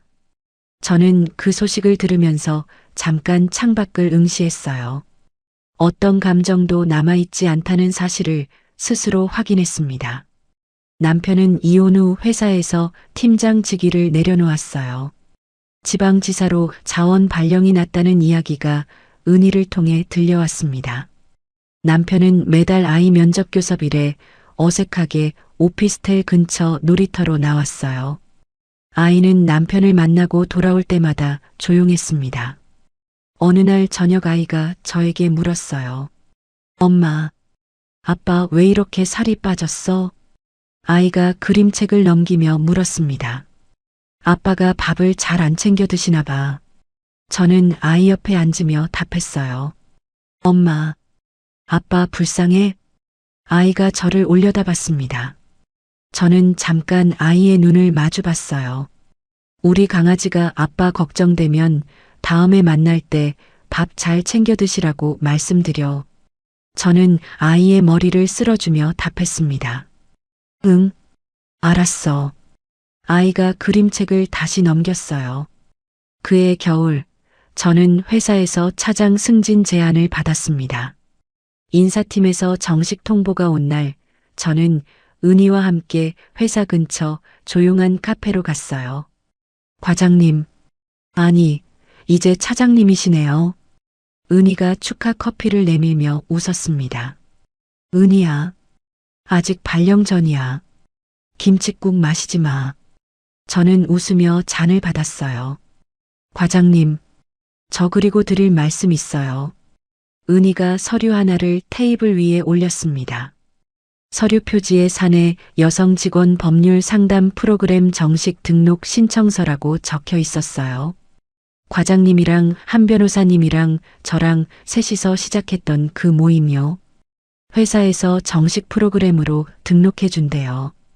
은희가 웃으며 말했습니다. 진짜? 저는 서류를 손끝으로 훑었어요. 네. 인사팀 임원회의에서 통과됐어요. 다음 달부터 정식으로 시작이에요. 은희가 뿌듯한 얼굴로 답했습니다. 저는 서류 표지를 오래 응시했어요. 지난해 병실에서 클라우드 폴더에 증거라고 이름 붙였던 그 폴더가 잠깐 떠올랐습니다. 같은 손으로 열었던 폴더가 이제 다른 사람들의 자료를 정리하는 폴더가 되어가고 있었어요. 고맙다, 은희야. 저는 짧게 말했습니다. 제가 고맙죠. 과장님 덕분에 제가 저를 더 잘 알게 됐어요. 은희가 커피잔을 부딪혀 왔어요. 친정엄마의 정기검진 결과는 매번 안정적이었습니다. 담당 의사가 진료실에서 친정엄마의 어깨를 툭 치며 웃었어요. 어머님, 이 정도로 잘 관리하시는 분 드뭅니다. 딸이 얼마나 잘 챙기고 있는지 티가 나요. 담당 의사가 웃으며 말했습니다. 딸이 챙기는 거보다 내가 안 살면 딸이 속상해할까봐 살아요, 선생님. 친정엄마가 웃음소리를 내며 답했어요. 저는 진료실 밖 대기석에서 그 소리를 들으며 조용히 웃었습니다. 친정엄마는 반찬 가게를 완전히 접었어요. 30년 동안 붙잡고 있던 시장 자리를 다른 사람에게 넘긴 날, 친정엄마는 저에게 전화를 걸어왔습니다. 지연아, 오늘 반찬 가게 넘겼어. 이제 진짜 할머니 시작이야. 친정엄마가 웃음소리를 내며 말했어요. 엄마, 고생 많았어. 진짜. 저는 눈시울이 조금 뜨거워지는 걸 느꼈습니다. 친정엄마는 그날부터 아이의 하원을 도맡기 시작했어요. 유치원 앞에서 아이를 데리고 오피스텔로 걸어오는 두 사람의 뒷모습이 저에겐 매일의 안심이 되었습니다. 어느 봄날 저녁 저는 아이와 친정엄마와 함께 한강공원 벤치에 앉았어요. 김밥 도시락을 무릎 위에 펼치고 셋이서 나눠 먹었습니다. 우리 강아지 김밥 좋아하지? 친정엄마가 아이의 입에 김밥을 하나 넣어 주었어요. 할머니가 만든 김밥 세상에서 제일 맛있어. 아이가 볼을 볼록하게 부풀리며 웃었습니다. 저는 벤치 등받이에 등을 붙이고 강 너머를 잠깐 응시했어요. 강 위로 붉은 저녁놀이 얇게 번지고 있었습니다. 8년 전 결혼식장에서 시어머니가 제 손을 잡고 했던 말이 문득 떠올랐어요. 이제 우리 딸이야. 시어머니가 그때 웃으며 그렇게 말했었습니다. 저는 그 기억을 잠깐 손끝으로 만지작거리듯 떠올렸어요. 그 문장에 이제는 어떤 통증도 남아있지 않았습니다. 한강의 바람이 벤치 쪽으로 얕게 불어왔어요. 친정엄마가 김밥 도시락 뚜껑을 정리하며 저를 힐끗 봤습니다. 우리 딸, 이번 주말에 뭐 할 거야? 친정엄마가 물었어요. 주말에는 아이 데리고 서점 가려고. 그림책 사줄 거야. 저는 답했습니다. 엄마, 나 공룡책 사고 싶어. 아이가 벤치 위에서 팔짝 뛰었어요. 공룡책? 우리 강아지 요즘 공룡에 빠졌구나. 친정엄마가 아이의 머리를 쓸어주며 웃었습니다. 응, 티라노사우루스랑 트리케라톱스랑. 아이가 손을 크게 벌리며 답했어요. 세 사람은 김밥 도시락을 정리하고 벤치에서 일어섰습니다. 한강 산책로를 따라 천천히 걸었어요. 친정엄마가 아이의 왼손을 잡고 저는 아이의 오른손을 잡았습니다. 아이가 두 사람 사이에서 폴짝폴짝 뛰었어요. 엄마, 나 지금 하늘로 올라간다. 아이가 웃으며 팔에 매달렸습니다. 저와 친정엄마가 함께 아이의 손을 살짝 들어 올렸어요. 아이가 두 사람 사이에서 잠깐 공중에 떴다가 다시 내려왔습니다. 아이의 웃음소리가 산책로 위로 얕게 번졌어요. 집으로 돌아오는 길, 아이는 오피스텔 앞까지 제 손을 놓지 않았습니다. 친정엄마가 오피스텔 아래에서 손을 흔들며 헤어졌어요. 우리 강아지, 잘 자. 친정엄마가 아이를 향해 손을 흔들었습니다. 할머니, 잘 자. 아이가 마주 손을 흔들었어요. 친정엄마의 뒷모습이 골목 끝으로 사라지는 걸 확인하고 저는 아이의 손을 다시 잡았습니다. 엘리베이터 안에서 아이가 저를 올려다봤어요. 엄마, 아이가 저를 불렀습니다. 응, 왜 우리 강아지. 저는 아이의 눈높이에 맞춰 몸을 살짝 굽혔어요. 엄마, 우리 이제 진짜 행복하지? 아이가 저를 정면으로 바라보며 물었습니다. 저는 잠깐 아이의 얼굴을 오래 응시했어요. 지난 8년 동안 저는 이 아이의 얼굴을 이렇게 오래 응시할 시간이 없었습니다. 명절마다 시댁 방문마다 시어머니 전화 한 통마다 저는 아이의 얼굴 대신 다른 사람들의 눈치를 먼저 살폈어요. 이제 저는 아이의 얼굴을 오래 응시할 수 있었습니다. 응, 이제부터 진짜야. 저는 아이의 머리를 쓸어주며 답했어요. 아이가 활짝 웃었습니다. 엘리베이터 문이 열리고 두 사람은 오피스텔 복도로 걸어 나갔어요. 복도 창문 너머로 밤바람이 얕게 들어왔습니다. 저는 아이의 손을 꼭 잡고 현관 앞에 섰어요. 도어락을 누르는 손끝이 이제는 떨리지 않았습니다. 문이 열렸고 두 사람은 안으로 들어섰어요. 거실에는 아이가 오후에 접어둔 종이 공룡이 식탁 위에 나란히 놓여 있었습니다. 여러분, 오늘 이야기 어떻게 들으셨나요? 친정 엄마한테 신장 떼어준 그날 밤 장례나 치르던가라는 시어머니의 한마디에 8년 며느리 세월이 와르르 무너졌습니다. 그런데 이 며느리 울지 않았죠. 병실 침대에서 녹음 버튼 하나 딱 눌렀고 그날부터 감정 대신 서류로만 응대했습니다. 며느리를 공용 지갑 취급하던 시어머니는 상가 지분의 아파트까지 잃었고 남편은 지방으로 좌천된 초라한 아버지가 되었죠. 착한 사람이 참기만 하는 세상은 이제 끝나야 합니다. 이야기를 끝까지 들어주신 분이 계시다면 잘 들었다고 댓글 하나만 남겨주세요. 감사합니다.